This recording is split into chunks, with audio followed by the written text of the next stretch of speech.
في سنة 1882 تم الحكم على أحمد عرابي ورفاقه بالإعدام، وكلمة السر في الحادثة دي كانت قناة السويس. وفي سنة 1956 أعلنت فرنسا وبريطانيا وإسرائيل العدوان الثلاثي على مصر، وكلمة السر هنا كانت قناة السويس. وفي 16 أكتوبر سنة 1973 حصلت ثغرة الدفرسوار اللي كانت هتغير مسار الحرب، وكلمة السر كانت برضو قناة السويس. طب ليه قناة السويس كانت عامل مشترك في الثلاث مواقف دول؟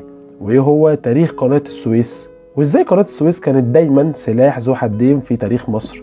كمل معانا للآخر وانت تعرف كل ده. أنا حكيم الشيخ ودي حلقة جديدة من ببساطة. أول مرة تم التفكير في حفر قناة تربط بين البحر الأحمر والبحر المتوسط كان في عهد الملك سنوسرت الثالث، اللي فكر في إنشاء قناة تربط بين البحر الأحمر والنيل، وبالفعل بنى القناة وبدأت من البحيرات المرة في السويس لحد الزقازيق وسماها سيزوستريس، وفضلت شغالة فترة، لكن بسبب الإهمال اتسدت القناة وتوقفت فيها الملاحة فترة طويلة لحد ما نجح بطليموس الثاني في إعادة تشغيل القناة مرة أخرى. وفي فترة حكم البيزنطيين أهملوا فيها فاتقفلت تاني لحد ما جه عمرو بن العاص وقرر يعيد تشغيلها تاني، بس المرة دي فكر في إنشاء قناة جديدة تربط بين البحر الأحمر بالبحر المتوسط مباشرة.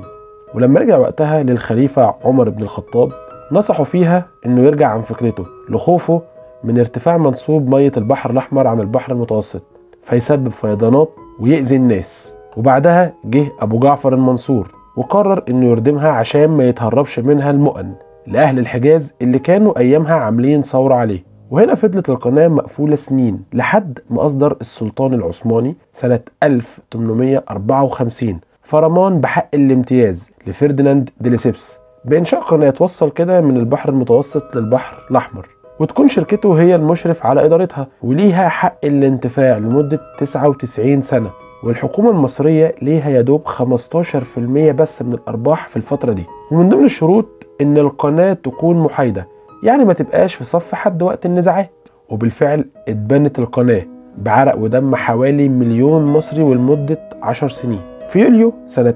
1882 دخل الإنجليز اسكندرية في طريقهم لاحتلال القاهرة، لكن وقفهم أحمد عرابي بمساعدة الجيش والأهالي في كفر الدوار، ودارت بينهم معارك شديدة. فالإنجليز لقوا إنه الأنسب إن هم يخشوا عن طريق الشرق اللي هو ناحية قناة السويس. فطبعا جري أحمد عرابي على قناة السويس وفكر إن هو يردمها، بس هنا دي ليسيبس أقنعه إن القناة محايدة مش هتقف مع حد على حساب حد، وإن هو مش هيسمح للإنجليز إن هم يعدوا عن طريقها. وبمجرد ما أحمد عرابي اطمن له ورجع بجيشه فتح دي ليسيبس القناة للإنجليز في حركة خيانة أدت للقبض على عرابي والحكم عليه بالإعدام قبل ما يتخفف الحكم عليه ويتنفي. وفي يوليو سنة 1956 أعلن الزعيم جمال عبد الناصر تأميم قناة السويس ونقل ملكيتها للحكومة المصرية. وهنا قرر الفرنسيين والإنجليز والإسرائيليين يهاجموا مصر في حرب العدوان الثلاثي بسبب القرار ده، لكن بسبب علاقات مصر القوية بالاتحاد السوفيتي اتدخل وأنهى الحرب.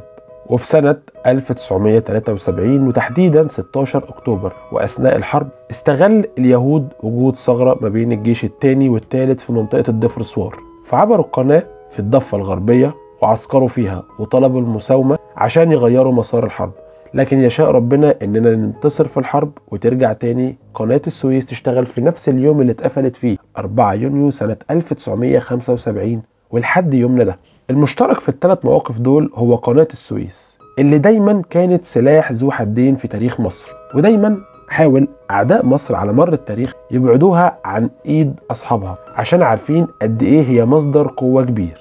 من الناحية الاقتصادية بس يكفيك تعرف إنه إيرادات قناة السويس السنة اللي فاتت مثلا 2021 وصلت لحد 7 مليار دولار، وبيمر منها 12% من حجم التجارة في العالم.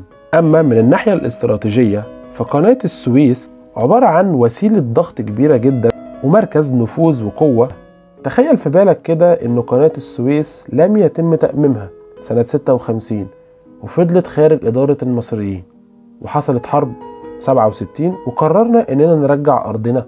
تفتكر اللي كانوا هيبقوا بيديروها وقتها كانوا هيسمحوا لك أصلا إنك تعدي البر التاني وتاخد أرضك؟ لو عجبك المحتوى ما تنساش تشترك معانا في القناة وتكتب لنا رأيك والمواضيع اللي عايزنا نناقشها.